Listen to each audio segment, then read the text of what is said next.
आज हम BSc part second मूर्त बीजगणित की एक प्रमेय करेंगे। बहुत ही इंपॉर्टेंट थ्योरम है, लाग्रांजेज थ्योरम, लाग्रांज प्रमेय। ऊपर जो दिख रही है थ्योरम 2.18 स्टेटमेंट इसका है, किसी परिमित ग्रुप के प्रत्येक उपग्रुप की कोटि ग्रुप की कोटि का भाजक होती है। प्रूफ, मान लीजिए H एक परिमित ग्रुप H का उपग्रुप G का उपग्रुप है तथा order of G equal to n और order of H equal to m। हम जानते हैं कि G equal to union of G into H whenever G belongs to capital G, परंतु H की सभी वाम से समुच्चय भिन्न भिन्न नहीं होते। अतः मान लीजिए G1H, G2H, G3H, GKH H के भिन्न भिन्न वाम से समुच्चय हैं।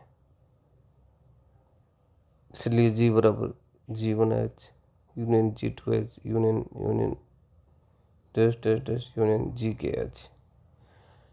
चूँकि H के कोई दो असमान वाम से समुच्चय असंयुक्त है, अतः order of G is equal to order of G1H plus order of G2H plus order of G3H plus plus dash dash dash plus order of GKH। पुनः order of GH equal to order of H for all G belong to G।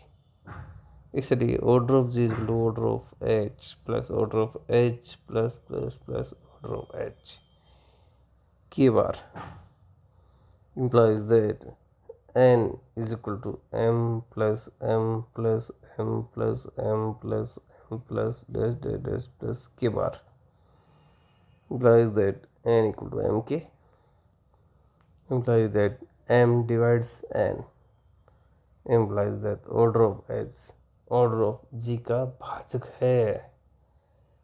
henceforth important remark, महत्वपूर्ण टिप्पणी, Lagrange प्रमेय का विलोम आवश्यक रूप से सत्य नहीं होता है।